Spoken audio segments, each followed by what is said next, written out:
अस्सलाम वालेकुम, सुबह बखैर, गुड मॉर्निंग। कैसे आप लोग? ठीक ठाक हैं? आप लोगों का वीकेंड अच्छा गुजरा?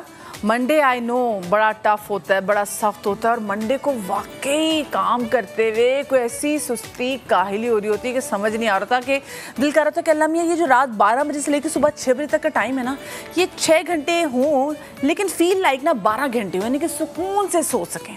इतना अच्छा होना चाहिए और मूड सुबह सुबह अच्छा आपका होता है ना। वैसे तो जो आपके मूड का ताल्लुक जो है ना वो मौसम से भी बड़ा होता है। दिल का मौसम अच्छा करना हो तो फिर आप अपने पसंदीदा खाने खा सकते हैं, पसंदीदा दोस्तों को कॉल कर सकते हैं, उनसे दिल की बातें कर सकते हैं, जो चीज़ पसंद है वो देख सकते हैं। नेटफ्लिक्स पे बहुत अच्छी सीरीज़ भी देख सकते हैं, वो फील गुड सीरीज़ आजकल कितनी आई हुई ना। लेकिन जनाब अगर आपने बाहर का मौसम देखना है, वो जो स्पेसिफिकली हम देख रहे हैं कि कितनी बारिश हो रही है भाई। इंडिया में तो मैं देख रही हूँ कि बड़ी तबाही बारिशों ने मचाई है और अगर मैं स्कर्दू वगैरह इसकी शुमाली इलाका जात की बात करूँ तो वहाँ पे लैंड स्लाइडिंग भी हो रही है। तो अल्लाह पाक जो है पाकिस्तान का हामी नासिर हो। मौसम का ज़रा सबसे पहले मैं चाहती हूँ कि आज हम ज़रा हाल जान लें ताकि आप लोग जो भी जिन्होंने घर से बाहर निकलना है वो कुछ प्लान कर रहे हैं उनको पता होना चाहिए कि आज का सारा दिन मौसम कैसा रहेगा। तो सबसे पहले तो मैं अपनी नुमाइंदा लूँगी कराची से और पेशावर से। कराची से मेरे साथ मौजूद होंगी फरवा अली और पेशावर का हाल हमें बताएंगे सजाद हैदर, हमारे नुमाइंदे। सबसे पहले तो ज़रा मैं फरवा के पास जाऊँ। फरवा गुड मॉर्निंग। बड़ी अच्छी लग रही है, बड़ी प्यारी लग रही है। कराची में हवा भी चल रही है और आपकी भी मैं देख रही थी जुल्फ़ें उड़ रही थी और पीछे बादल खूबसूरत खूबसूरत। क्या महकमा मौसमियात बता रहा है कि आज कराची में बादल भी आज भी बरसेंगे?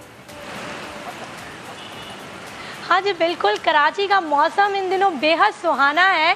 बरसात का ज़माना है। महकमा मौसमियात ने पेशगोई की है कि आज जो है वो 18 किलोमीटर फ़ी घंटा की रफ्तार से हवाएं चल रही हैं और शाम के औकात में तेज़ बारिश का आज भी इम्कान है। जिस तरीके से कल जो है वो अचानक से बारिश हुई थी, आंधी और हवाएं चलने शुरू हो गई थी, मौसम एकदम से जो हफ्स का समा था वो एकदम से टूट गया था और खुशगवार हो गया था।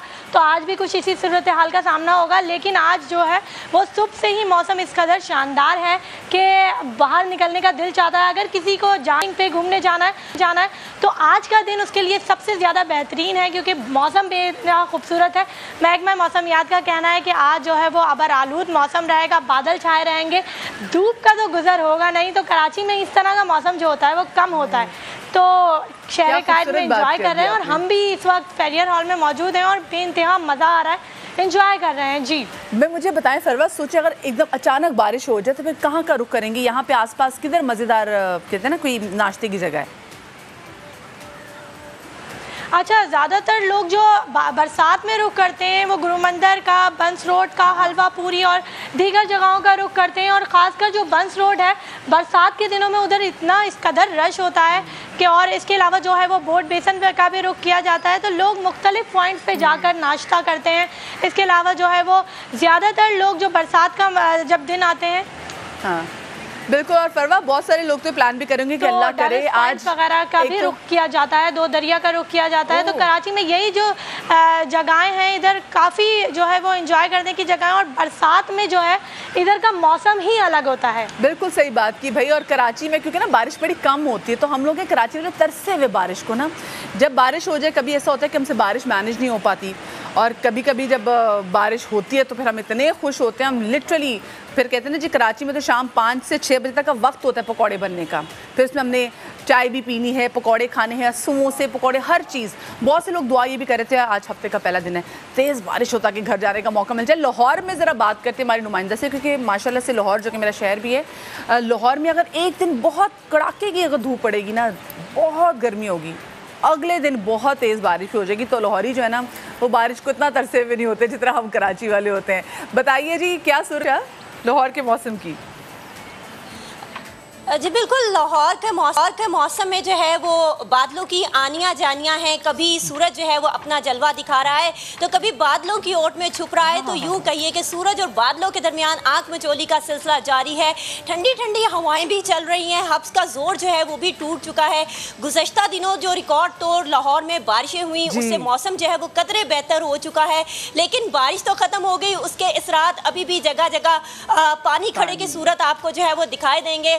लाहौरिये जो है वो हब से बहुत ज़्यादा तंग आए हुए थे, लेकिन आज चूँकि हल्की हल्की ठंडी ठंडी हवाएं भी चल रही हैं तो उससे जो है वो हब्स का जोर भी जो है वो टूटा हुआ है। इसी तरह महकमा मौसमियात की बात करें तो उनकी जानिब से खुशी की नवीद ये सुनाई गई है कि आज से मानसून का ताकतवर स्पेल जो है वो एक बार फिर से ना सिर्फ लाहौर बल्कि पंजाब भर में दाखिल होगा और 29 जुलाई तक जो है वक्फे वक्फे से बारिशों का सिलसिला जो है वो जारी रहेगा। और जिंदा दिल लाहौरिये तो वैसे भी जिंदा दिल होते हैं, यकीनन तफरीह उनको बहाना चाहिए होता है। ये मुझे आयशा जरा आपके पीछे मुझे बताएं जरा, ये कोई छप्पड़ है, ये क्या है, ये पानी क्या है, ये या कीचड़ है, ये पानी निकला नहीं यहाँ से, ये क्या सीन है नज़ारे, मुझे बताएं।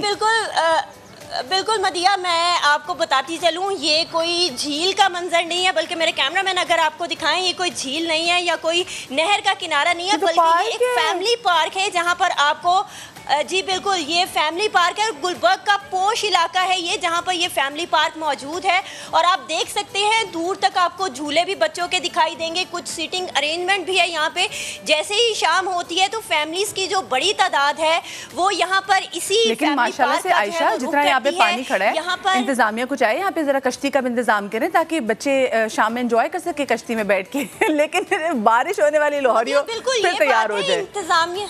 जी मैं जरा पेशावर का रुख भी करूंगी, गफलत जो है कि उनको मैं पेशावर का रुख करूंगी। हमारे साथ मौजूद है जी सज्जाद हैदर, हमारे नुमाइंदे।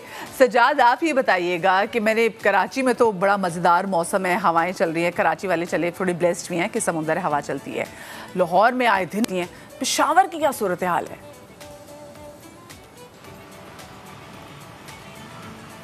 जी बिल्कुल, अगर हम पेशावर के हवाले से बात करते चले तो पेशावर में कल से जो है मतला अबर आलूद है और आज भी महकमे मौसमियात के मुताबिक 24 घंटों के दौरान जो है बारिश का जो है वक्फे से इम्कान है। अगर हम पूरे खैबर पख्तूनख्वा की बात करें तो खैबर पख्तूनख्वा में गुज़िश्ता रोज़ जो है बुनेर में 70, तिमरगरा में 64 जो है और इसके साथ साथ सैदू शरीफ में 16 और कलाम में 10 मिलीमीटर जो है बारिश रिकॉर्ड की गई है। महकमे मौसमियात का यही कहना है कि खैबर पख्तूनख्वा के बलाई अजला जो है वहाँ पर बारिशों का जो है इम्कान है, जबकि जो मैदानी अजला है वहाँ पे मौसम जो है खुश्क रहेगा। लेकिन अगर पेशावर की और उसके मुज़ाफ़ात की बात करें तो उसमें 24 घंटे के दौरान जो है मज़ीद जो है बारिशों का जो है इम्कान बताया जा रहा है और इनका यही कहना है कि ये जो मौसम है, जो अलर्ट जो भी जारी किया है PDMA की जानिब से, वो जो है 3 दिन तक और भी जो है वो बरकरार रहेगा। और अपर चित्राल और लोअर चित्राल की अगर हम बात करें तो वहाँ पर जो है ज़िले इंतज़ामिया की जानिब से और महकमे रिलीफ की जानिब से एमरजेंसी भी नाफिज कर दी गई है, जो कि 15 अगस्त तक जो है जारी रहेगी, जिससे सूबे में चित्राल में जो है सैलाबी सूरत हाल के बायस ये इमरजेंसी नाफिज की गई है। और पेशावर में भी बारिश के साथ यही बताया जा रहा है कि अर्बन फ्लडिंग का भी खदशा है। अच्छा, इसका मतलब है सजाद वो लोग जो प्लान कर रहे हैं अभी भी कि जी वक्त है, हम जा सकते हैं शुमाली इलाका जाते हैं, उनको चाहिए कि थोड़े से कॉशियस सूरत हाल को लेके। अच्छा, हमारी नुमाइंदा जो फरवा कराची से हमारे साथ मौजूद थी उन्होंने आज की तो अच्छी खबर बता दी और जैसे मायशा ने बता दिया कि कल से फिर एक नए मानसून के स्पेल का आगाज़ होने जा रहा है। तो फरवा मुझे बताएं कि कराची में महकमे मौसमियात वाले क्या कह रहे हैं कि कराची में भी मानसून का ऐसा कोई स्पेल आएगा, कुछ दिनों बारिशें और होंगी, ठंडी हवाएं हम भी देखेंगे, बादल खूबसूरत मंडलाते हुए देखेंगे?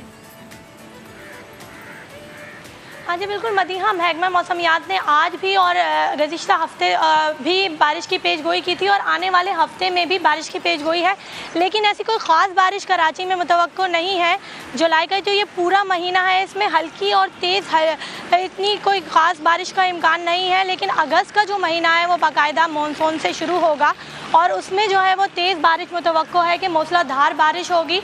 लेकिन जुलाई के जो महीना है इसमें इसी तरह की बारिश मुतवक्को है। महकमा मौसमियात का कहना है कि जो कल गुज़िश्ता रोज़ बारिश हुई है वो 20 मिलीमीटर सरजानी टाउन में हुई है, जो कि तमाम इलाकों के मुकाबले में सबसे ज़्यादा बारिश रिकॉर्ड की गई है। तो आज भी कुछ इसी दरमियान में बारिश का रिकॉर्ड किया जाएगा और आगे जो दिन है उनमें भी इसी तरह की बारिश मुतवक्को है। तो ज़्यादा बारिश नहीं है शहर कायद में और शहर कायद की हालत भी फ़िलहाल कुछ इस तरह की नहीं है कि वो ज़्यादा बारिशों को झेल सके, क्योंकि हर जगह तरक्याती काम जारी है, जगह जगह रोड खुदे हुए हैं, तो जिसके बायस जो है वो अगर ज़्यादा बारिश हुई शहर कायद में तो बहुत ज़्यादा परेशानी का हमारे नुमाइंदा हमारे साथ और साथ में जैसे आयशा भी, क्योंकि वहाँ पे बारिश हुई हुई है। अब आप सिर्फ ये नोट करें कि जिन जिन शहरों में बारिश हुई है ना उनके नुमाइंदों के चेहरे जो थे वो कैसे थे। अभी ज़रा मैं मोहम्मद आतिफ साहब के पास जा रही हूँ जो हमारे कोयटा से नुमाइंदे, और क्योंकि यहाँ पे धूप है कड़क और वो मैं देख रही हूँ कि जो धूप उनके चेहरे पे पड़ भी रही है। तो आतिफ मुझे ये बताएं, ये सिर्फ धूप हमें आपके चेहरे पे नजर आ रही है या सिर्फ थोड़ी देर के लिए निकली और यहाँ पे भी कुछ बारिशों का सिस्टम चल रहा है? जी बिल्कुल दुरुस्त कहा आपने। ये धूप थोड़ी देर के लिए ही निकली है क्योंकि गुज़िश्ता रात से जो है क्वेटा में भी बारिश चल रही थी और जो मानसून का जो ये मौजूदा स्पेल है ये 22 तारीख को शुरू हुआ था और अभी तक भी जारी है। महकमे मौसमियात के मुताबिक अब तक जो सबसे ज़्यादा बारिश हुई है वो ज़ियारत में हुई है, जहाँ 39 मिलीमीटर बारिश अब तक रिकॉर्ड जो है वो की जा चुकी है। बारखान में 16 और इसी तरह लोरलाई में 15, लसबेला में 14 और क्वेटा में 9, खुजदार में 10 मिलीमीटर जो है वो बारिश रिकॉर्ड की गई है। जबकि जो दीगर अजला हैं किला सैफुल्ला भी इन इलाकों में भी जो है मूसलाधार बारिश हुई है। वाशक में भी जो बहुत ज़्यादा बारिश हुई है। इन बारिशों के नतीजे में जो नशेबी इलाके बलूचिस्तान के वो ज़ेर-ए-आब आ गए हैं और इसी तरह जो नदी नाले हैं वहाँ पे तूफ़ानी है, सैलाबी सूरत हाल है। 8 से ज़ायद मकानात जो है वो गिर चुके हैं। कई इलाकों में जो है खड़ी फसलों को और जो राब्ता सड़कें हैं उनको बड़े पैमाने पर नुकसान पहुँचा है। गुज़िश्ता 10 घंटे से जो है कोयटा पंजाब और बलूचिस्तान को मिलाने वाली कौमी शाहराह बारखान के मकाम पर जो बंद है और उसको बहाली के लिए NHA की जानिब से जो है कोशिशें की जा रही हैं। महकमे मौसमियात के मुताबिक आइंदा 24 घंटे के दौरान मजीद जो है वो शुमाली बलूचिस्तान, शुमाल मशरकी बलूचिस्तान और जो साहिली इलाके हैं वहाँ पे मजीद बारिशों की जो है पेशगोई की गई है और जो मौजूद है मानसून का ये 28 तारीख तक जो है बलूचिस्तान में जारी रहेगा। सही, अल्लाह खैर करे जी। पिछले साल भी हमने देखा है कि बलूचिस्तान में जितनी बारिशें हुई हैं और उसके बाद फिर लोगों ने कितना सफ़र किया है, फिर हमने खैमा बस्तियाँ लोगों की देखी हैं। तो अल्लाह पाक रहम करे, ये जो अब्र करम बरसेगा ये लोगों पे भी अल्लाह पाक की रहमत की बरसात करे। बहुत शुक्रिया जी। मोहम्मद आतिफ हमारे नुमाइंदे हमारे साथ मौजूद थे कोयटा से, लाहौर से हमारे साथ मौजूद थी आयशा अता फरवाली हमारे साथ थी कराची से और नुमाइंदे सजाद हैदर हमारे साथ मौजूद थे। जनाब पेशावर से तुम्हें यहाँ की मौसम की सूरत हाल के हवाले से बता रहे थे। बस मैं कहती हूँ मौसम जैसा भी हो, अच्छा हो, ठंडा ठार हो, AC चलाने की ज़रूरत ना पड़े क्योंकि बिजली हो गई है शदीद महंगी। अच्छा जी, आज मैं आपकी मुलाकात कराने जा रही हूँ एक नहायत ही ज़बरदस्त पर्सनालिटी से जो कि पिछले दिनों काफ़ी ज़्यादा जो है वो हम देख रहे हैं कि सोशल मीडिया पे भी उनकी जो पिक्चर्स हैं उनको डिस्कस किया जा रहा है, वो वायरल हो रहे हैं और ये शख्सियत ऐसी हैं जो कि बहुत सारे स्टीरियोटाइप्स को ब्रेक कर रही हैं। अब आप ज़रा खुद सोचें, आंखें बंद करें आप तमाम तो लोग। मैं आपसे बात कर रही हूँ कि एक मुझे सीरियस किस्म के सरकारी अफसर की इमेज के बारे में आप सोचें तो आपके दिमाग में क्या आता है?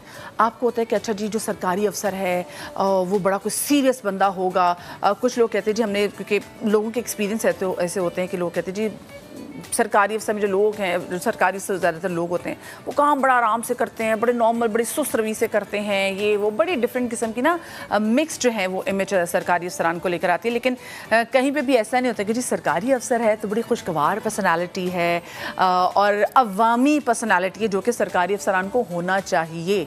तो जो आज की हमारी पर्सनालिटी है वो वाकई बाकी तमाम सरकारी अफसरान की पर्सनालिटी से बड़ी हट के है।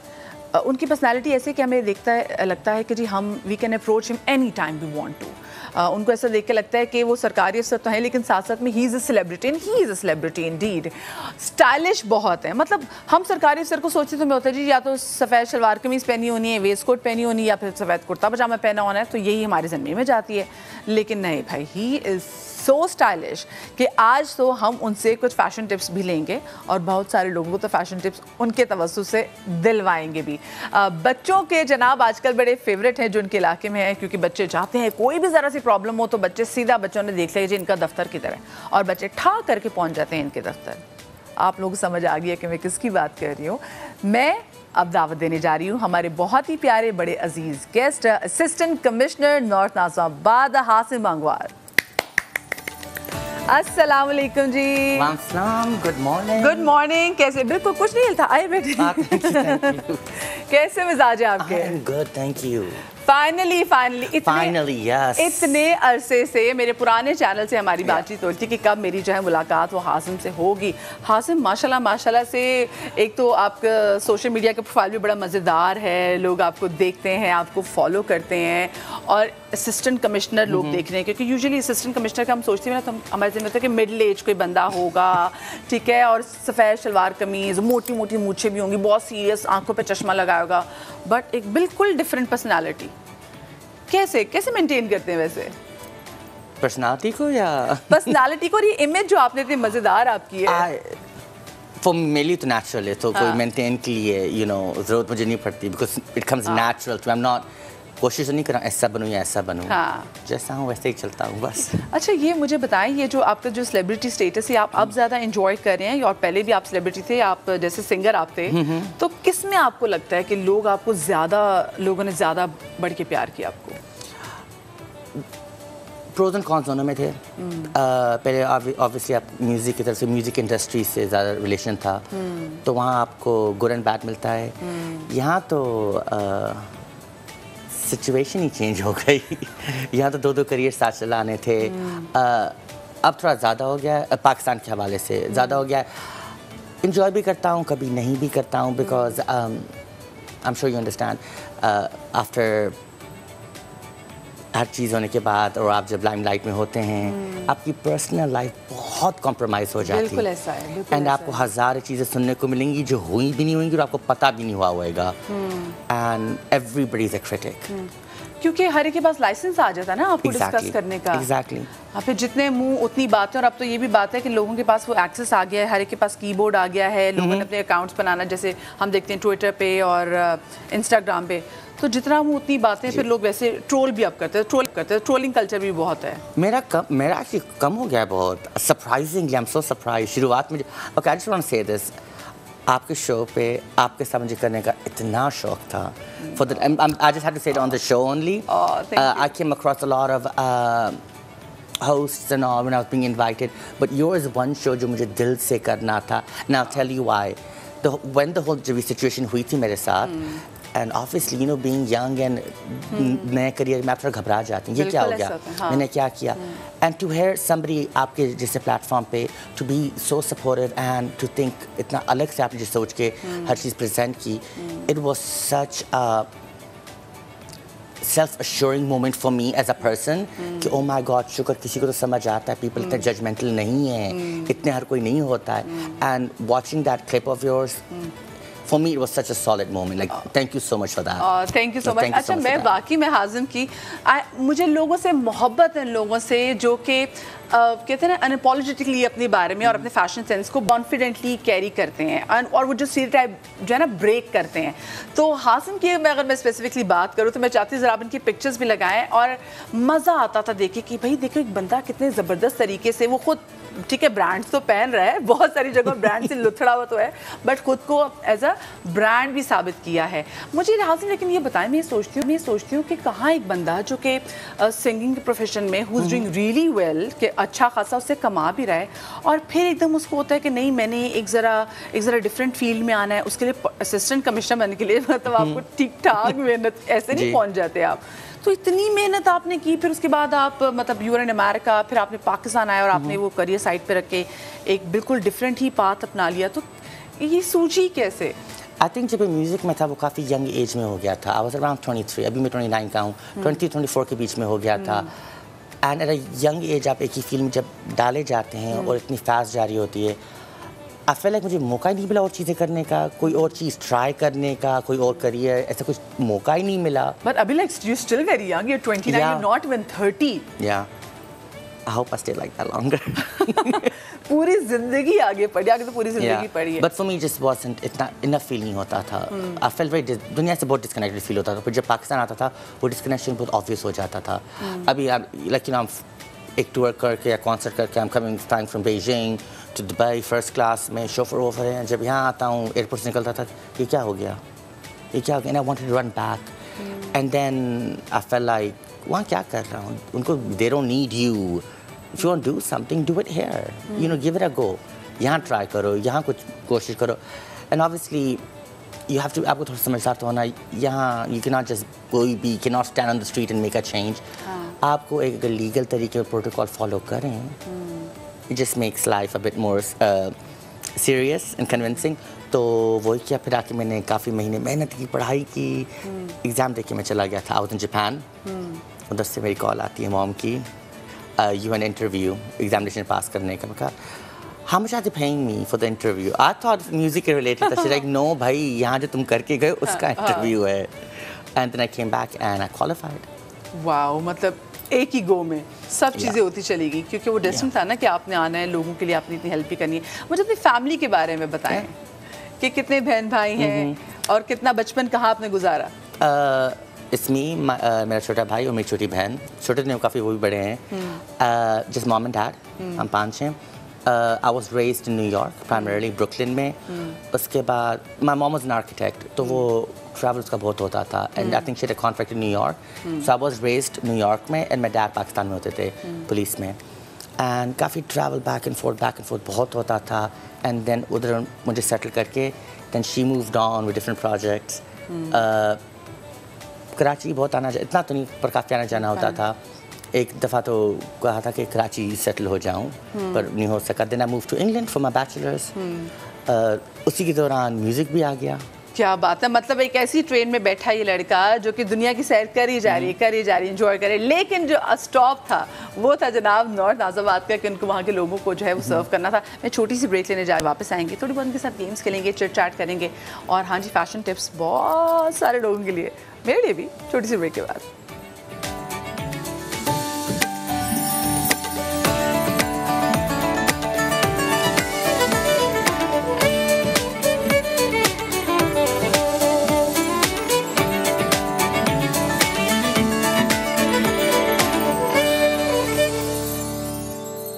तो welcome back after the break. और इस वक्त मेरे साथ शो में हमारे super cool assistant commissioner north Nazimabad Hazim Bangwar मौजूद हैं. और क्योंकि हमारे साथ सुपर कूल हमारे गेस्ट मौजूद हैं, तो एक और सुपर कूल जो गेस्ट हमारे हैं वो इतने कूल हैं, उन्होंने अभी पिछले दिनों ऐसी कमाल परफॉर्मेंस दी है कि पूरा पाकिस्तान उन पे नाज कर रहा है. मैं बात कर रही हूँ 17 साल के हमजा खान की, जिन्होंने जनाब जूनियर स्क्वॉश चैम्पियनशिप जो है अपने नाम कर लिए ऑलमोस्ट आफ्टर 37 ईयर्स. सोचें 37 साल के बाद ये दोबारा से एजाज़ हमारे पास आया है. और ये देखिए माशाल्लाह से सच अ हैंडसम लैड, इतना हमारा प्यारा ये बच्चा, हमारा प्यारा नौजवान, ये जनाब सब स्कॉच चैम्पियनशिप पूरा हमारा हीरो है, पूरा मॉडल है. तो ज़रा हम इससे बात भी कर लेते हैं. हमजा हमारे साथ मौजूद ही है. अस्सलाम वालेकुम हमजा. सबसे पहले तो भाई बहुत बहुत मुबारक हो आपको. आपने हम सबको इतना, मतलब we feel so proud of you. कितना आसान था ये जर्नी आपके लिए, ये बताना. वालेकुम अस्सलाम. सबसे पहले थैंक यू कि आपने मुझे शो पे इनवाइट किया. और थैंक यू आपका हमजा कि आप हमारे शो में आए. मुझे ये बताओ कि ये इतने अरसे बाद किसी ने टाइटल दोबारा से पाकिस्तान के लिए जीता है, इसकी तैयारी कब से कर रहे थे? मैं इसकी तैयारी तकरीबन 5-6 महीने से मैं ट्रेनिंग कर रहा था.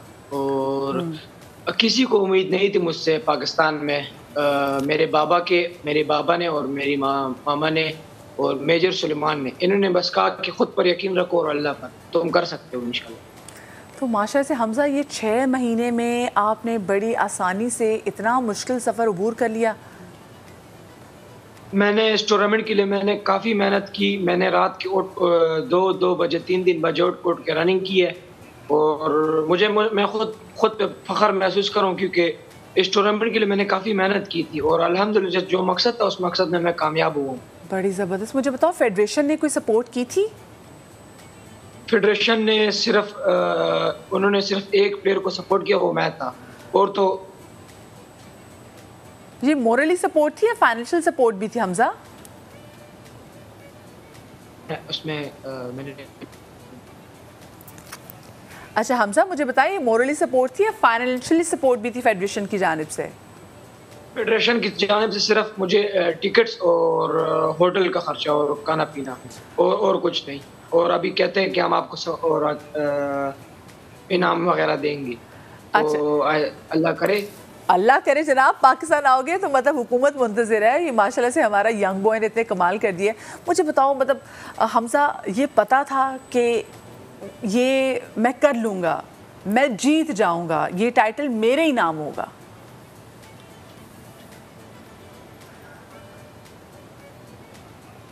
हमजा क्या इस बात का इल्म था, आपको कॉन्फिडेंस था कि ये टाइटल आप ही के नाम होगा? जी, मुझे पूरा खुद पर यकीन था कि मैं ये कर सकता हूँ. पाकिस्तान में किसी को भी मेरे पे यकीन नहीं था. सिर्फ बोल रहे थे हाँ तुम कर सकते हो, और तो सिर्फ मुंह पे. और मुझे साफ पता था कि दिल में उनके क्या चलता है. लेकिन मुझे खुद पर यकीन था कि इंशाल्लाह ये मैं करूँगा और कर सकता हूँ. और अल्हम्दुलिल्लाह मैंने टाइटल विन किया आफ्टर 37 इयर्स के बाद. बिल्कुल यू डिड इट. मुझे बताओ कि ठीक है, मतलब अब्बा तो सब साथ थे और पता था क्या चीज़ हो रही है, लेकिन जब खुद जीत के खुद सबसे पहले कॉल किसको की और किसने सबसे पहले कॉल की? सबसे पहले कॉल तो मुझे मेरे बाबा ने की। हाँ। सबसे पहले कॉल तो मुझे मेरे बाबा ने की। हाँ। उसके बाद मामा ने। काफी खुश थे, काफी रो रहे थे और मुझे खुद यकीन नहीं आ रहा था कि मैंने 37 इयर्स के बाद वो बच्चा मैं हूँगा कि मैं पाकिस्तान का नाम इतना रोशन करूँ पूरी दुनिया में, और अल्लाह का शुक्र है। अच्छा हमजा, मैं माशाल्लाह से देख रही हूँ और हाजिम भी मेरे साथ बैठे और हम ये डिस्कस करें। माशाल्लाह से you are such a handsome lad, इतने आप हैंडसम हो। आपको तो अभी से शायद कॉल्स आना शुरू हो गई होंगी बड़े बड़े ब्रांड्स की। अल्लाह में शम्मो भी आ गई हमजा को तो। नहीं, अभी तक अभी तक नहीं आई। अच्छा वैसे मॉडलिंग करने का इरादा है? अल्लाह करे आ जाए। मॉडलिंग करने का इरादा है? नहीं, अभी इंशाल्लाह स्क्वैश खेलनी है और पाकिस्तान का नाम रोशन करना है। तो हाँ भाई, साथ साथ मॉडलिंग भी हो जाएगी, इसमें ऐसी कौन सी बात है। हमारे साथ तो यहाँ पे ऐसे असिस्टेंट कमिश्नर है जो साथ में काम भी कर रहे हैं, सिंगिंग भी कर रहे हैं, मॉडलिंग भी कर रहे हैं, सब कुछ। तो बच्चे best of luck, we are so proud of you. अच्छा एक और चीज़ जाते जाते मुझे बात बताओ, अम्मी का क्या रिएक्शन था? मम्मा का ये रिएक्शन था कि बस मम्मा बैठ कर जाने माँ से बैठ कर और दुआएं कर रही थी कि एक एक पॉइंट पे, एक एक गेम पे, और बस अल्लाह ने उनकी दुआएं सुनी और आज मैं अल्हम्दुलिल्लाह कामयाब हुआ।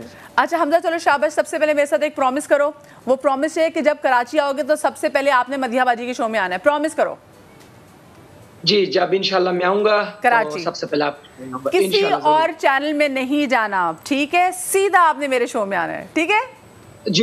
इंशाल्लाह चलो चलो, थैंक यू सो मच जी। हमजा हमारे साथ है, हुज़ैफा हमारे साथ भी, हमारे जो नुमाइंदा स्पोर्ट्स हैं वो भी मौजूद है। मुझे हुज़ैफा बस आपसे एक सवाल पूछूंगी, वो ये कि जी 37 ईयर्स ये वक्त नहीं होता, 37 साल का अरसा बहुत लंबा अरसा होता है। कहाँ हमारे पास वर्ल्ड चैम्पियन, उसके बाद अब जाके हमारे पास ये चैम्पियन आया है। क्या वजह रही कि हमारी फेडरेशन इतना अच्छा काम नहीं कर रही थी, लोग इतने अच्छे नहीं आ रहे थे, प्लेयर्स इतने अच्छे नहीं आ रहे थे?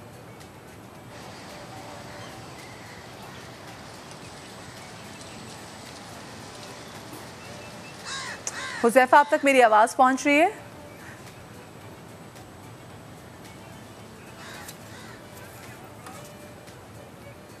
अच्छा जी, चले। हमारे साथ हमजा तो मौजूद थे, साथ में हुज़ैफा भी हमारे नुमाइंदे हमारे साथ मौजूद था। मैं ये जानना चाह रही थी कि इतना वक्त, 37 साल, मतलब एक नई जनरेशन जवान हो जाती है, जवान होकर आगे से उसके भी बच्चे हो जाते हैं, तो इतने टाइम क्यों लगा कि हम ये टाइटल जो है वो दोबारा अपने नाम कर सकें? तो हमजा मौजूद थे और साथ में हमारे साथ हुज़ैफा भी मौजूद थे। कुछ तकनीकी वजह हमारी आवाज़ नहीं पहुँची, बट ये कितना अच्छा लगता है ना जब देखते हैं। It's really heartwarming, to be very honest. और वो इतने क्यूट लग रहे थे, हंसते मुस्कुराते मॉडलिंग करते हुए ना। And he's so shy, you can tell वो very like 17 है, young है, जी। शर्मा रहा तो जवाब नहीं दे सक रहा था। अब कंपोज नहीं, it's so young. Hopefully, you know, bad influence ना होए, and I hope he succeeds. हाँ, इंशाल्लाह he will definitely. अच्छा, मैं जरा चाहती हूँ जनाब के ना जरा हाजिम की बचपन की जरा पिक्चर्स कुछ लगाई जाए। वो बड़ी प्यारी प्यारी कुछ पिक्चर्स हैं इनकी मदर के साथ, और यकीन माने मैं तो चाहती थी कि इनकी वालदैन के साथ आएँ, लेकिन बाद में पता चला कि इनकी वालदा ट्रैवल कर रही हैं एंड शी इज़ नॉट, मतलब मुझे भी पता चला है कि ये वो पाकिस्तानी नहीं है, वो इनका ताल्लुक इराक से है। तो उनको उर्दू वो बोल पाती हैं या नहीं? अच्छा, उर्दू सीख लिया उन्होंने? वालिद साहब आपके, फिर वालिद का ताल्लुक कहाँ से है आपका? यहाँ से? पाकिस्तान नहीं, मतलब पाकिस्तान में कौन से इलाके से? Jacobabad. Okay okay, so he's Baloch. ठीक है, उन्होंने सिखा दी उनको उर्दू? हाँ, पर वो नहीं सीखे अरबी कभी भी। अच्छा, वो अरबी नहीं सीखे, जो अम्मा इराकी हैं वो उर्दू सीख गई हैं। तो जनाब, मैं अभी साथ साथ जो इनकी पिक्चर्स हैं वो लगाते रहेंगे। मुझे ये बताएं, ये जो आप इतने ज़बरदस्त ब्रांड्स पहनते हैं हासिम, और हम अक्सर आपको देख भी रहते हैं कि भाई वाओ, ऐसा लग रहा होता है कि जब असिस्टेंट कमिश्नर बन जाऊँगी ना मैं अगर, तो मैं सारे ब्रांड्स अफोर्ड कर सकूँगी। तो क्या ये असिस्टेंट कमिश्नर होने की वजह से सारे ब्रांड्स आगे पीछे कैसे से? नहीं, ऑनेस्टली आपकी जो, I think to be very honest, assistant commissioner underpaid हैं। वी आर अंडरपेड, या फॉर द जो आपकी जॉब टाइटल है, जो आपको करना होता है, जो काम आपको फील्ड में है, आप दिन या रात। अच्छा, कल रात में 1 बजे घर आया हूँ, 1 बजे रात को फील्ड में होना होता है। You have to work continuously. आपकी जो मीटिंग्स होती हैं, अगर कोई मेरी इमेज देख रहा होता है ऑफिस के बाद से, आपने सिर्फ ऑनेस्टली 20% देखा इसके पीछे क्या हुआ है पूरा दिन। पैंट और हमेशा बैग्स में होती हैं, हम अंडरपेड हैं। सो एनीबडी अगर वो सोच रहा है कि वो असिस्टेंट कमिश्नर बन के ही be able to buy brands, biggest misconception. अच्छा, लोगों को तो लग रहा होता है कि बस एक बार आपने CSS कर लिया तो आप अच्छे वो चलेगी तो आपको ठीक ठाक पैसा बना लेते हैं। Well, जो आपका पे स्केल है, I would really be surprised how.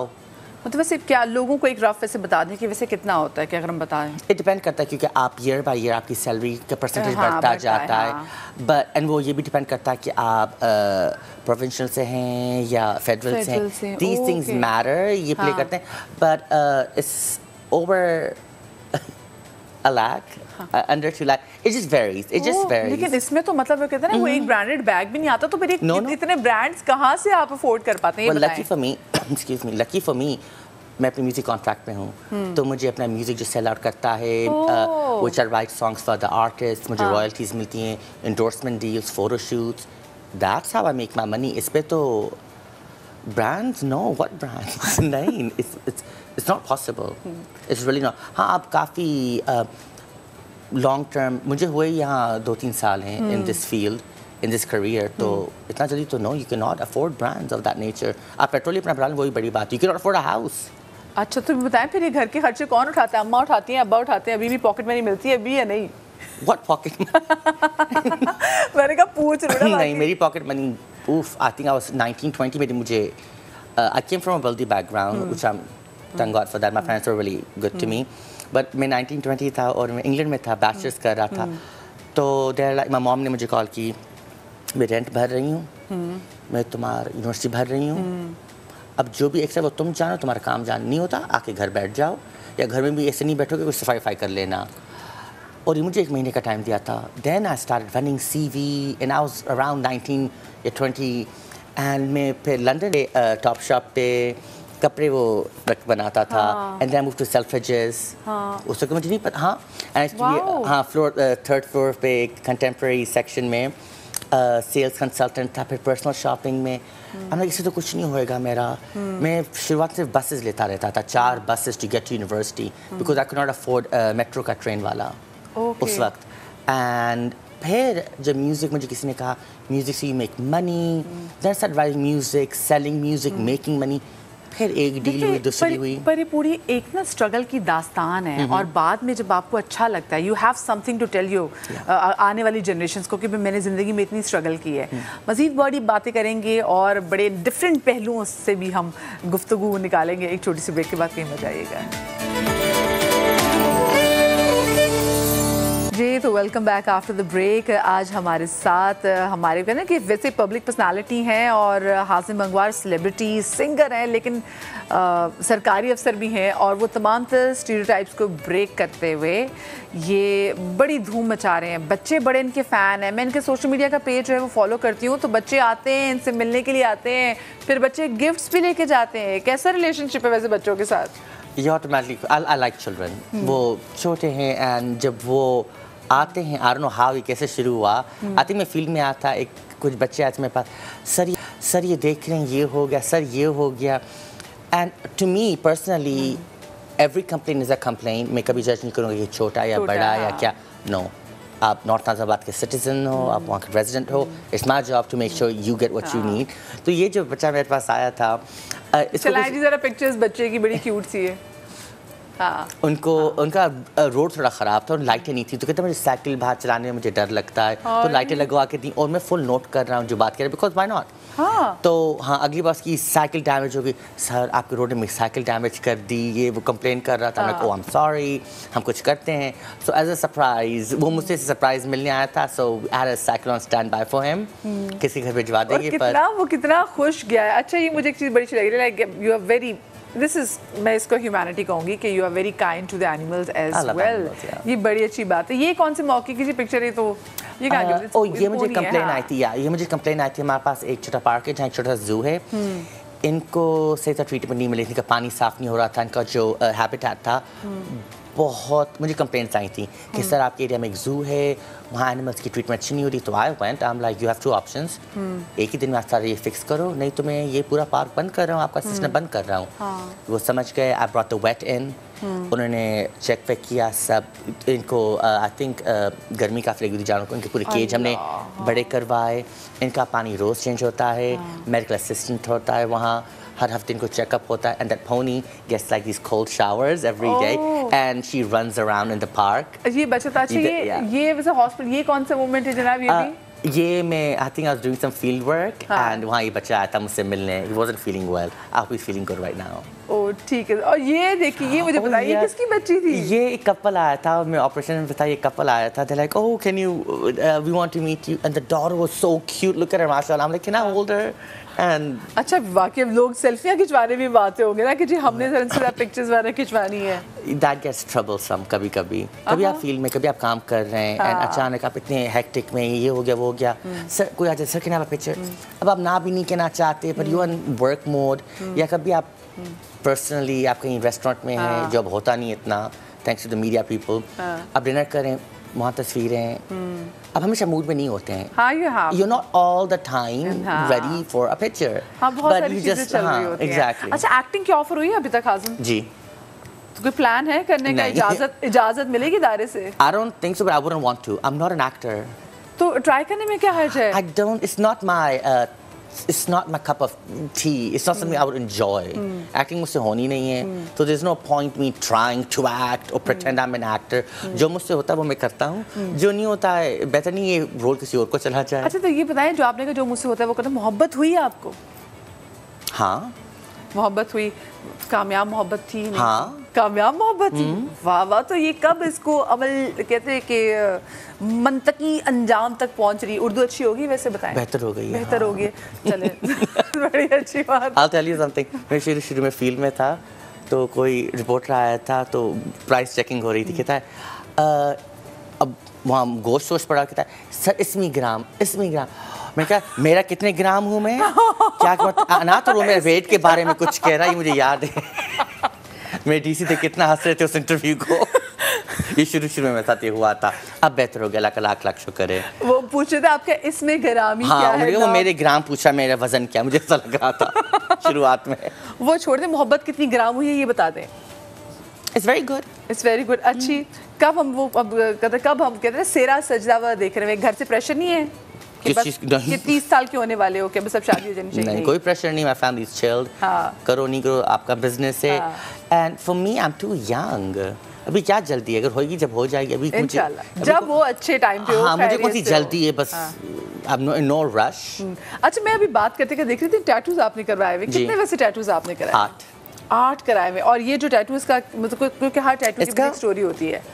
This is a pen. ये पुराने ज़माने की होती है ना फेदर के साथ. जी. As a songwriter तो ये मैंने write songs तो उसके लिए था. Beautiful. This is a black and red में yin yang. This is actually. ये मैं चाहूँगी जरा दिखाएं भी आप सर ना. हाँ this is different. Yeah.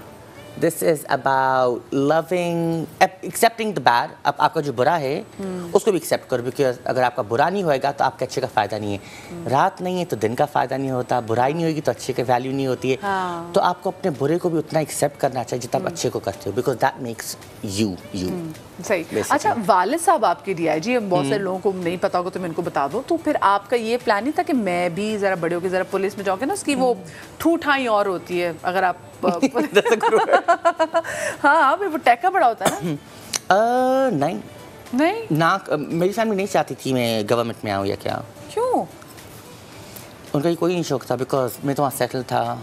Set हूँ. तुम्हें क्यों जा रहे हो, क्या तुम्हें हो गया? देर थॉट मुझे कुछ मसला हो गया. मेरी मॉम तो सीरियस फड्डे में झगड़े में थी. मेरे तो वापस जाओ. ये क्या करने आए हो यहाँ तुम तुम गवर्नमेंट. सारी उम्र बाहर एक बंदा पढ़ा रहा और उसके बाद फिर जब पाकिस्तान जब वो जा रहा था तो फिर अम्मा के कंसर्न तो बड़े. वो खुद घूम रही थी. वो कौन सा कराची खुद इतना बैठती है, वो खुद ट्रैवल कर रही थी. तो no they did not want me to join the government. And ऐसा कभी शौक भी नहीं था, ना प्लान था कि मैं सर्विस ज्वाइन करूँगा या क्या.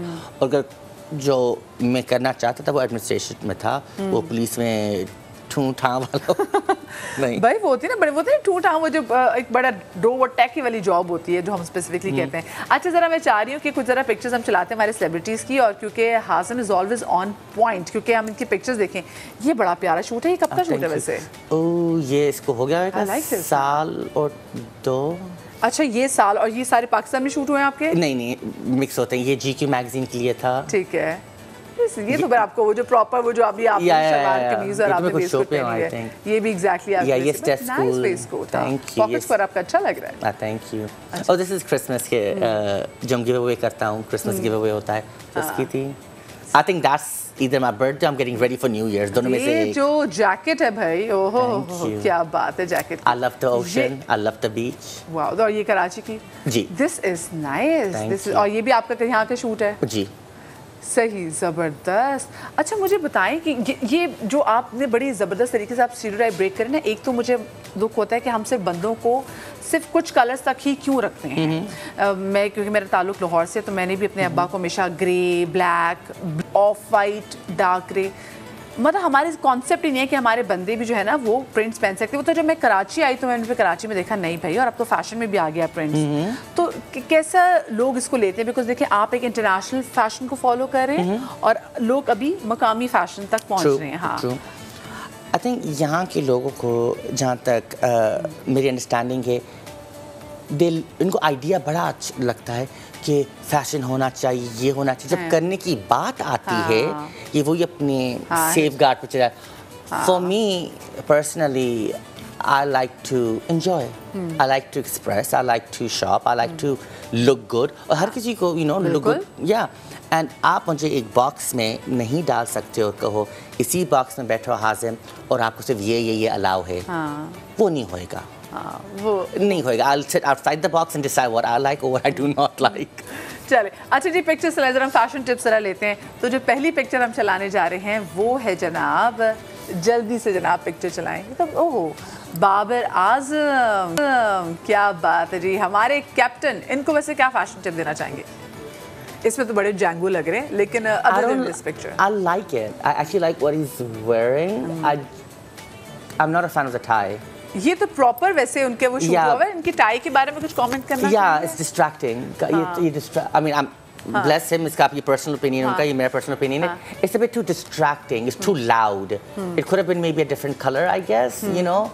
थोड़ा सॉफ्ट हो सकता था, लैवेंडर या पिंक पर्पल्स में। अच्छा, हम बेसिकली ना पिक्चर्स के अलावा वैसे उनको अगर आपने कुछ स्टाइल टिप देनी हो तो उनको क्या टिप देंगे पिक्चर के अलावा? ये तो oh, I don't I think he could just change his shades। I don't like the shades। Okay, चले जी, जरा नेक्स्ट पिक्चर पे जाते हैं।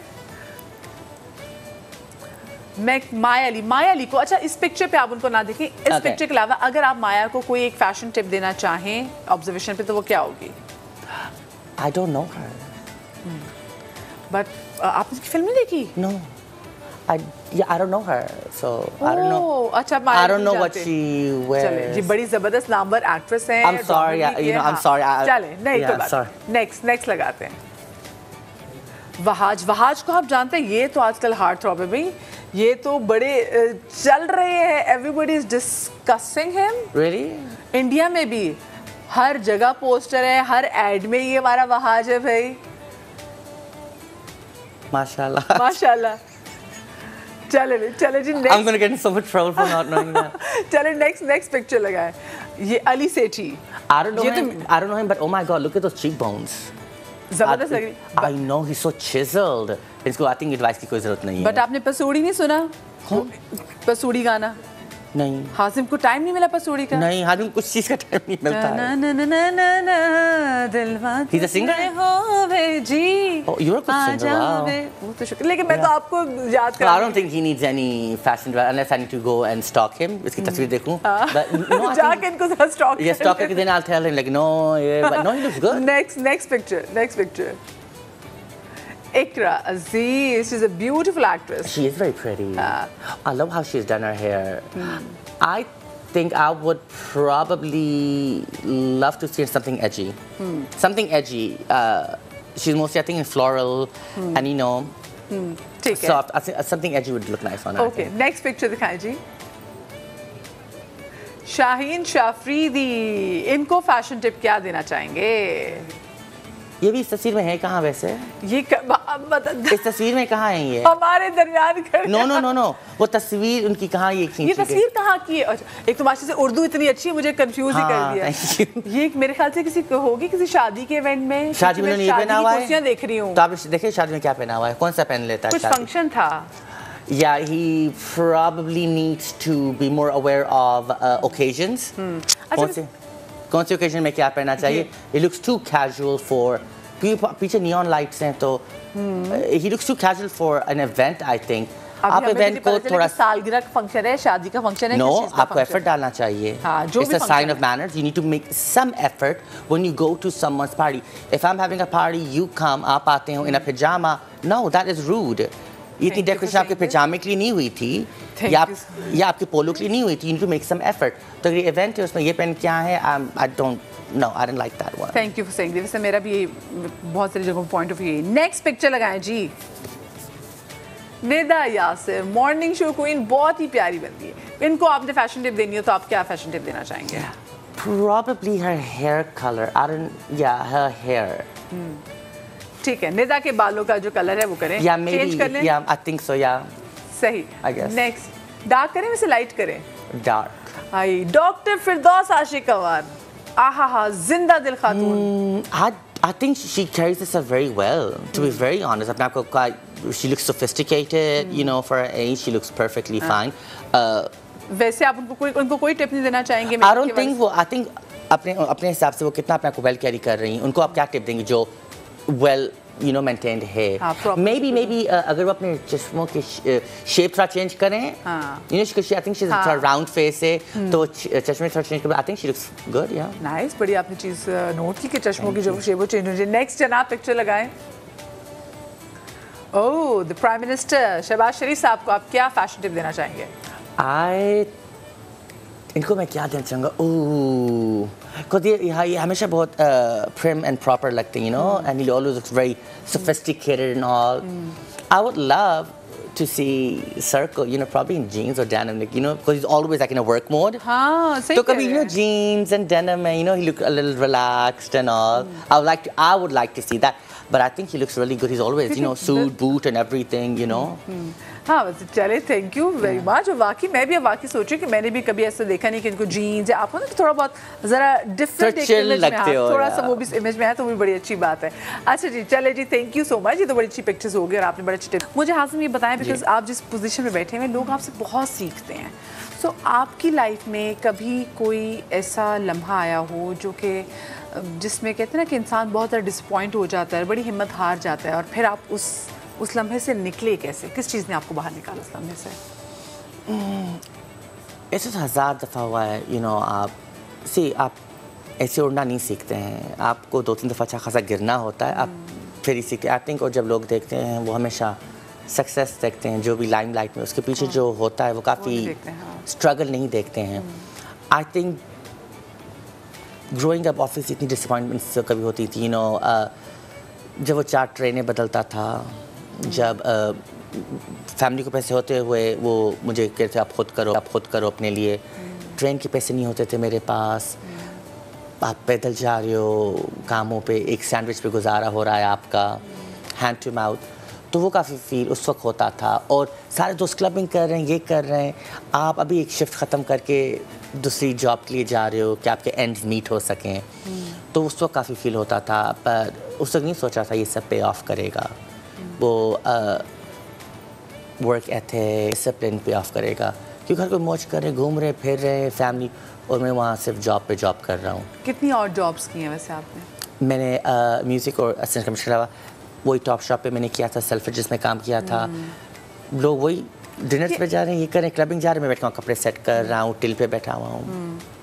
सो कभी अम्मा से आपने इस बारे में शिकायत की कि like you are doing good and you like पूरी दुनिया आप ट्रैवल कर रही हैं तो कुछ मेरी हेल्प करे इसमें? नहीं, वो हाँ की, वो कहती मैंने अपने लिए किया है, वो मेरे लिए, तुम्हारे लिए नहीं है, तुम करो अपने लिए. My mom is very headstrong and वो इतना बच्चों को, मेरा बच्चा मेरा वो नहीं, वो हमारे डैड हैं हमारे साथ. डैड ये हो गया, वो हो गया. वो माँ की तरह, हमारी मॉम थोड़ी दोस्त की तरह स्ट्रिक्ट है. अच्छा, अब फाइनल कुछ मसला हो गया था, हम पिक्चर्स नहीं चला पा रहे थे. अब जरा प्लीज़ ज़रा पिक्चर्स चलाएं. मैं चाहती हूँ हाजिम के बचपन की ज़रा पिक्चर्स आपको दिखाएं. ओह, ये हाजिम की मदर है. And that's mom and me. या हम ऑक्सफोर्ड स्ट्रीट पे हैं. हम कल जब पिक्चर्स भी देख रहे थे तो आपकी मदर लग नहीं थी. मैंने कहा पाकिस्तानी लग नहीं रही है, अब पता चला कि नहीं, शी इज़ इराकी. ओके, बड़ी क्यूट पिक्चर है ये. क्या उम्र होगी यहाँ पे? I don't know, 5-ish, 4-5-ish. Yeah, that's me. यहाँ आते हम लंदन में थे, ऑक्सफोर्ड स्ट्रीट में. क्यों नाराज लग रहे हैं यहाँ पे? Oh yeah, I was a handful में. That's me and my mom in Rabat, Morocco में. मोरक्को में? मोरक्को में. मुझे लग रहा है कि आप उसके साल भर के हुए हो. Yeah. ओए होए. हाय, ये वाली नींद कैसे आती है बच्चों को? मैं ये नींद एंजॉय करना चाहती हूँ जब अपने बस. ये मैं एक्चुअली सही तरह सो I suffered insomnia. तो मुझे नींद नहीं आती थी. तो मुझे momentarily नैप पे किया जाता था. मैं बस जागा रहता था. बहुत ही प्यारी. ये इराक में है आई थिंक. मेरी ग्रैंड मदर मुझे सुना रही है. मुझे पता है, कहते हैं जो जिन बच्चे की पूरी आंखें जब सोते पूरी आंखें बंद नहीं होती, बड़े जिद्दी बच्चे होते हैं. ये लोग वैसे बात करते हैं, ऐसा है? हाँ. I was a handful. मेरे बात तो मेरी मॉम कहती मैं बच्चे और नहीं करूँगी. लेकिन फिर भी किए? हाँ, फिर भी किए. एक नहीं बल्कि 2. तो वो आप जैसे जिद्दी हैं कैसे? नहीं, वो बेचारे अच्छे हैं. वो बहुत बचपन में ही बोर हो गया था उनसे. And I thought I can आप इनको एक्सचेंज कर सकते हैं. आई थॉट आप अस्पताल जाके बच्चे खरीदते हैं एज अ किड.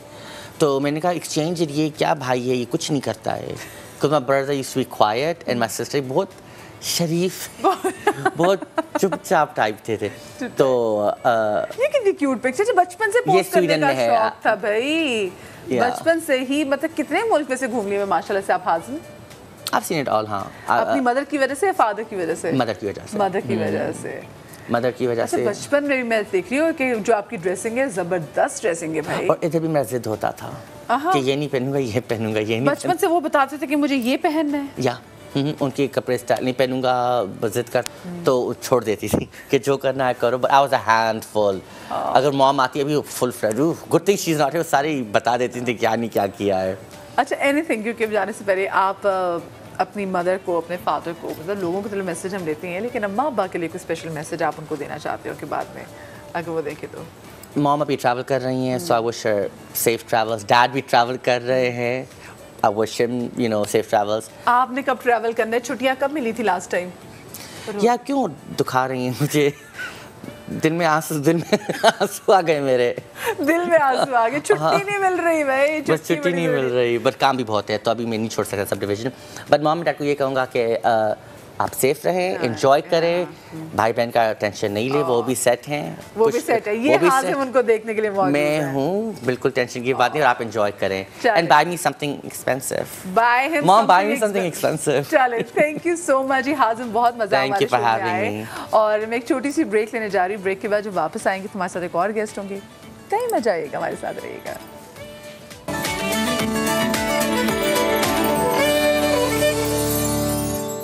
जी, तो welcome back after the break. आज के शो में हमने जहां पर एक जीत सेलिब्रेट की हमजा खान की जूनियर स्क्वॉश चैम्पियनशिप में, वहां पर एक और जीत जनाब पाकिस्तान के नाम आई है. और वो जीत है जनाब इमर्जिंग टीम्स एशिया कप में पाकिस्तान की जीत. और ये जो जीत है ना, ये कोई ऐसी वैसी जीत नहीं है. ये जीत उन्होंने हासिल की है इंडिया से. सो आपको पता ना कि हमारे मैच चाहे जिस मर्जी भी टीम के साथ हो जाए, अगर हम मैं कहती हूँ ऑस्ट्रेलिया से हार जाएं, आप श्रीलंका से हार जाएं, इतना दुख आपको नहीं होता. लेकिन अगर आप इंडिया से हार जाए तो ओहो भाई, कोई डिप्रेशन का दौर चढ़ता है. कोई 2-3 महीने तक ये ना, जब तक नेक्स्ट पाकिस्तान को जीत हासिल ना कर ले तो ये मूड चलता है. और अगर पाकिस्तान इंडिया से जीत जाए, हम उनका कोई मैं कहती हूँ गिनीज वर्ल्ड रिकॉर्ड में एक और रिकॉर्ड भी तोड़ दें, तो उसका मज़ा ही और है. तो पाकिस्तानी टीम को, इन तमाम हमारे शहजादों को हमारी तरफ से बड़ी दुआएं, हमारी तरफ से बहुत ढेरों नेक तमन्नाएं. और ये ऐसे ही पाकिस्तान का नाम रोशन करते रहें. और मैं फिर वही बात करूँगी, जिस मर्ज़ी से हार जाए भाई, इंडिया से तो बिल्कुल भी नहीं हारना. ये तो चले बात होगी हमारे इन शहजादों की जिन्होंने बड़ी प्यारी जीत से पाकिस्तान खुश किया है. अब मैं जिनकी मुलाकात आपसे करवाने जा रही हूँ, डॉक्टर मोहम्मद बिलाल सिद्दीकी. डॉक्टर मोहम्मद बिलाल सिद्दीकी जो है ये एक मशहूर और मारूफ पब्लिक हेल्थ रिसर्चर हैं, एक स्कॉलर प्रैक्टिशनर हैं और साथ में पब्लिक हेल्थ इम्प्लीमेंटेशन स्पेशलिस्ट भी हैं. जो उनका पस मंज़र है, जो उनका बैकग्राउंड है, वो पब्लिक हेल्थ में मास्टर ऑफ साइंसेज और MBBS है. इसके अलावा उन्होंने सेहत के शोबे में PhD भी कर रखी है. और 2016 से ये रेड क्रॉस की इंटरनेशनल कमेटी के साथ सेहत के शोबे में काम भी कर रहे हैं. डॉक्टर बिलाल सिद्दीकी हमारे साथ मौजूद है. अस्सलाम वालेकुम डॉक्टर साहब, मिजाज बखैर, कैसे हैं आप? अल्हम्दुलिल्लाह. डॉक्टर साहब, सबसे पहले तो आप मुझे बताएं कि ये जो रेड क्रॉस की इंटरनेशनल कमेटी है, ये क्या है and how does it work? जी बिल्कुल, ये बिल्कुल एक ऐसी कमेटी है जो इंसानियत और इंसान की सेहत के बारे में इन अ वास्ट डोमेन हेल्प करती है। यानी अगर ज़ख्मी हो जाए, कोई जंग हो जाए, कोई ऐसी इमरजेंसी हो जाए, तो उसमें ये एज ए इंटरमीडिएटरी रोल लोगों की सेहत और लोगों की उनकी जो इज़्ज़त और जहनी मेंटल हेल्थ और इन सब चीज़ों को यकजा करके उनको सर्विसेज प्रोवाइड करती है as a neutral entity.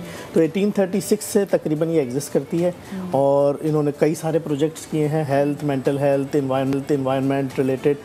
Recently आप पाकिस्तान आए और वैसे भी पाकिस्तान में कई सारे इनके काम चल रहे थे बैकग्राउंड में और वो उससे बहुत अच्छी एविडेंसेस गैदर हुई। तो 2010 बल्कि 2001 से लेके 2015 के दरमियान आपने भी देखा होगा कि ऐसी सिचुएशन बनी थी जिसमें हॉस्पिटल्स में वायलेंस और इस तरह की बहुत सिचुएशन थी अस्पतालों में। हम देखते थे कितने बॉम्ब ब्लास्ट की सिचुएशन होती थी, फिर जब वो ज़ख्मियों को अस्पताल लेके जाया जाता था तो फिर वहाँ पर भी कोई जमे गफीर होता था तो एक ब्लास्ट वहाँ पे भी हो जाता था, टारगेट बनाए जाते थे। तो बिल्कुल, हमने तो ये भी देखा है कि हॉस्पिटल में ओपन गने लेके जो है वो आपस में दो पार्टियाँ फायरिंग कर रही हैं ओपन, उसमें हमारे हेल्थ केयर वर्कर्स शामिल हैं, वो बेचारे निशाना बन रहे हैं। तो उसके सिलसिले में इन्होंने कहा कि जी हालात बहुत ख़राब हैं, ऑब्वियसली ख़राब थे और अभी भी आप देखते होंगे कि बहुत सारे ऐसे एविडेंसेस और इंसिडेंट्स रिपोर्ट होते हैं जिनमें वायलेंस होता है हॉस्पिटल्स में, हेल्थ केयर फैसिलिटीज़ में। तो 2015 में हमने एक प्रोजेक्ट किया ICRC के साथ और उसमें हमने ये देखा कि वो कौन से वजूहात हैं। सबसे पहले तो ये कि हेल्थ केयर वर्कर होता क्या है। तो हेल्थ केयर वर्कर वो होता है हर वो सर्विस प्रोवाइडर जो हेल्थ की सर्विस प्रोवाइड कर रहा है पेशेंट्स को। यानी उसमें डॉक्टर हो सकता है, नर्सेस, पैरामेडिक्स, स्टिचेस लगाने वाला, वो सारे लोग। तो हम उनके ऊपर वायलेंस हो रहा है तो वो कौन कौन से टाइप के हेल्थ केयर वर्कर्स हैं जिनके ऊपर ज़्यादा वायलेंस हो रहा है। फिर हमने इसमें तो वैसे पोलियो वर्कर्स भी आ जाते होंगे, वो तो सबसे ज़्यादा निशाना बनते हैं डॉक्टर साहब इसमें। बिल्कुल। तो हमें ये पता चला कि जी सबसे ज़्यादा जो है ER के डॉक्टर्स, पोलियो वर्कर्स और तीसरे नंबर पे एम्बुलेंस सर्विस प्रोवाइडर्स, यानी एम्बुलेंस के ड्राइवर्स जो होते हैं। तो हमने इस पे बहुत एक डिटेल्ड मिक्स मेथड, मैं रिसर्च की बातें तो नहीं कहूँगा लेकिन एविडेंसेस के तौर पे बताना चाहूँगा कि हमने एक एक्सटेंसिव रिसर्च की जिसमें कई साल तक हमने काम किया और एविडेंस गैदर किए। तो पता ये चला कि जी ज़्यादातर जो वायलेंस होता है वो हॉस्पिटल की ER की प्रेमिसेस के अंदर होता है, डॉक्टरों के ऊपर होता है, ER के और पैरामेडिक्स के ऊपर। और ये कौन ज़्यादा करता है? मतलब बहुत सारी जगहों पे तुम देखते हैं कि जो मरीज़ के फैमिली है वो भी बहुत ज़्यादा एग्रेसिव हो जाती है, बहुत सारी जगहों पर तो ये भी देखा गया ना। जी बिल्कुल, एक्चुअली में बहुत सारे अवामिल हैं और जब वो एक मॉब की शक्ल में आते हैं ना हॉस्पिटल के अंदर तो वो फिर किसी के भी बस में नहीं होता सिचुएशन और फिर मॉब की डीलिंग। फिर उसके साथ साथ कभी कभार ये होता है कि अक्सर पेशेंट्स जो हैं, अटेंडेंट्स जो हैं अपने पेशेंट को लेके आते हैं ब्रॉड डेड और उनको नहीं पता होता और वो ये कहते हैं प्रेशराइज, क्योंकि ऑब्वियसली वो भी स्ट्रेस में। तो स्ट्रेस मैनेजमेंट हमने उसके ऊपर भी बड़ा काम किया, ट्रेनिंग्स हॉस्पिटल्स में की डॉक्टरों की, how to deliver bad news, breaking bad news, उस पर काम किया हमने। स्ट्रेस मैनेजमेंट सिखाई, काउंसलिंग एक इशू है सबसे बड़ा हॉस्पिटल्स में। जो डॉक्टर अपने क्लिनिकल स्किल्स में तो माहिर हैं, उन्होंने पढ़ा है, लेकिन they don't know how to deliver the bad news, how to communicate efficiently, soft skills उनकी वो कम्युनिकेशन और इन चीज़ों में वो क्योंकि ना देखिए ये एक ऐसा टाइम होता है कि अगर किसी का प्यारा चला जाए तो उसको बड़े प्यार से, बड़े एम्पथाइज़ करने का जहाँ पे मकाम होता है कि आप उसको सिंपथाइज़ भी करें, साथ साथ एम्पथाइज़ भी करें। लेकिन समहाउ आपने अच्छी बात की कि उनको ये चीज़ें सिखाई जा रही हैं। सबसे ज़्यादा आपको क्या लगता है कि हमारे कौन से प्रोविंस में इसकी सबसे ज़्यादा ज़रूरत है? अगर मुझे तो बात करते हुए ऐसा लग रहा है कि जो सबसे ज़्यादा जो सर्विसेज रिक्वायर्ड होंगी वो हमारे खैबर पख्तूनख्वा में, वहाँ पे ज़रूरत होगी इसकी। जी, सबसे पहले ये पायलट के तौर पर कराची में, सिंध में हुआ था और I was the project director. 2015 की दिसंबर से ये काम शुरू हुआ था और हमने रिसर्च की। फिर उसको रेप्लिकेट किया गया पेशावर में, KPK में, और वहाँ पे भी यही पैरेलल रिसर्च चल रही है। लॉ वहाँ पे भी इस्टेब्लिश हो गया, अब लॉ के ऊपर हम आएंगे। तो ये जो एविडेंस हमने गैदर किया और सब चीज़ें रिजल्ट्स हमारे पास आई, वो आपके पास मौजूद है। रिपोर्ट 2016 के एंड में शायद हुई थी ICRC की। उस रिपोर्ट में सारे रिजल्ट्स और सारे एविडेंसेस मौजूद हैं।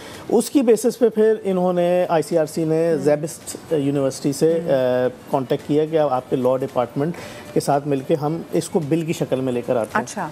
तो बिल बना, उन्होंने एविडेंसेस की बेसिस पे सारा बिल बना और बिल बनाने के बाद फिर उन्होंने सिंध असेंबली में इसको अप्रूव कराया एज एन एक्ट।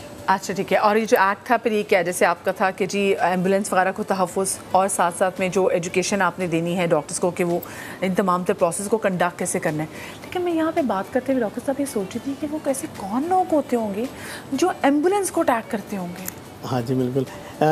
जब मॉब आता है ना तो किसी को नहीं पता होता, उसमें थर्ड पार्टी भी आ जाती है। हाँ। नामालूम अफराद जिसमें हम कहते हैं, और बहुत सारे ऐसे एविडेंसेस होते हैं, क्योंकि जब एक मॉब होता है ना तो वो फिर बिखरा हुआ मॉब होता है, उसको पता भी नहीं होता करना क्या रहे हैं। ऑल्सो डॉक्टर साहब देखिए, इतनी दफ़ा जब हम यहाँ पे ना ड्राइविंग लाइसेंस भी लेने जाते हैं तो वहाँ पे भी लिखा होता है कि जी मैं ओथ लेता हूँ कि मैं एम्बुलेंस को जगह दूंगा। ये ओथ तो वहाँ ले लेते हैं, लेकिन हम देख रहे हैं अगर 2016 से अगर हम इसकी बात करें तो हम देख रहे हैं जलसे जुलूसों का कितना सिलसिला जारी है। और ये अब से नहीं, अगर हम स्पेसिफिकली धरनों की भी बात करें जो कि कई दिनों और महीनों तक भी मोहित हो जाता था, वो भी उसमें देख रहे थे कि क्या होता है। और फिर इसमें हम देखते हैं कि लोग किसी भी ऐसी वीआईपी प्रोटोकॉल में, धरनों में, गुस्से में लोग एम्बुलेंसेस को जाने नहीं देते आगे। और फिर हमने कितनी खबरें ऐसी देखी हुई हैं कि लोगों की जानें चली जाती हैं। सो उसमें फिर क्या एक्शन लिया गया, मुझे ये बताएं। जो आपने जिक्र किया ना कि इस तरह के इवेंट्स में जहाँ पे लोग गैदर होते हैं, आप शारा फैसल पे या किसी भी रोड पे कराची में भी जाएं और कहीं भी जाएं, पेशावर में जाएं, मुख्तलिफ रोडों पे आपको लोग रास्ता नहीं देते हुए नज़र आएंगे। वो क्या वजूहात हैं, दिन के कौन से औकात हैं, किस तरह की बॉडी लैंग्वेज होती है ड्राइवरों की, गाड़ियों की, इस सब पे हमने एविडेंसेस गैदर किए और फिर वो सब मिलके एक कानून में, अब 2 कानून है।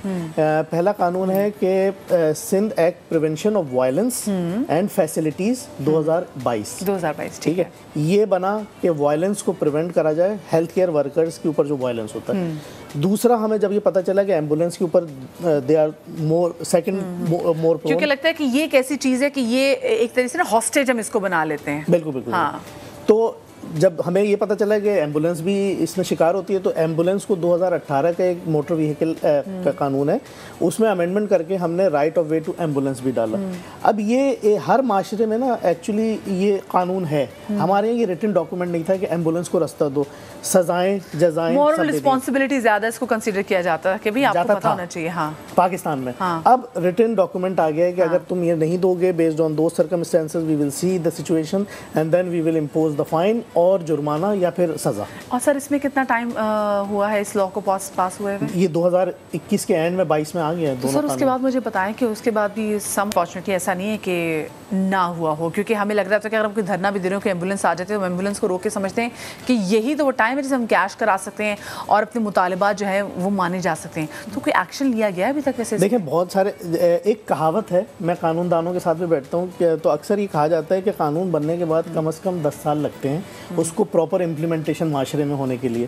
तो एक्चुअली देखा ही जाता है कि वो कौन से अवामिल है। अब मैं अगर आपको ये कहूँ कि आप इस लॉ को के ऊपर काम करें, यानी इस लॉ को अपने इम्प्लीमेंट कराएं, तो अगर आप नहीं कर पा रहे तो ये मेरे रिसर्चर का काम है कि मैं आपसे पूछूं कि वो कौन सी वजूहात हैं जिसकी वजह से आप नहीं कर पा रहे। तो वो भी एविडेंस गैदर करते हैं और फिर हम आपकी कैपेसिटी बिल्डिंग करेंगे, हेल्थ सिस्टम की कैपेसिटी बिल्डिंग करेंगे कि जी वो चीज़ें हट जाएं ताकि लोग इम्प्लीमेंट करें अपने सिस्टम में इसको। तो हम इसके ऊपर काम कर रहे हैं। तो एज अ होल एक बहुत बड़ा काम है और बेहतरी आई है लास्ट जब से ये कानून बना है, उससे ये जो एविडेंसेस और इंसिडेंट्स हैं वो कम हुए हैं काफ़ी हद तक, और जो हो रहे हैं उनके ऊपर हमारी नज़र है। एविडेंसेस और जितनी भी रिसर्च हो रही है उसके ऊपर हम इंसिडेंट रिपोर्टिंग और सारा मैकेनिज्म को रिसर्च बेस भी कर रहे हैं और सारा इसकी इम्प्लीमेंटेशन के लिए कोशिश कर रहे हैं। क्योंकि सर जिस जहाँ पे आप बैठे हुए और जिस तरीके से आप जितने से वास्ट आप लोग रिसर्च कर रहे हैं, आप लोग क्या समझते हैं कि अभी भी ऐसी कौन सी ऐसी चीज़ें जो आप लोग लैक कर रहे हैं और उनको भी एड्रेस करना ज़रूरी है? सबसे पहली बात तो ये कि डॉक्टरों की capacity for communication skills they are lacking in that, तो हम उनकी कैपेसिटी बिल्डिंग कर रहे हैं। फिर हेल्थ सिस्टम में इम्प्लीमेंटेशन के लिए लॉ इन्फोर्समेंट एजेंसीज़ को कोलैबोरेट होना है हेल्थ सिस्टम के साथ फॉर इंसिडेंट रिपोर्टिंग। कोई इंसिडेंट होता है तो उसकी रिपोर्टिंग, FIR सिस्टम, इन सब को यकजा करके काम एक प्रॉपर फ्रेमवर्क बना रहे हैं, तो उसके ऊपर काम चल रहा है। चलें sir, best of luck and it was nice having in my show. आप लोग अपना बहुत सारा ख्याल रखिएगा और आसपास खुदा के लिए जब कभी भी आप देखते हैं ना कि एम्बुलेंस गुजर रही होती है, पहली बात उसको रास्ता तो देते हैं, लेकिन बहुत सारे ऐसे लोग होते हैं जो कि एम्बुलेंस के पीछे गाड़ी फंसा लेते हैं कि इसके साथ हम अपने रास्ता निकाल लेंगे।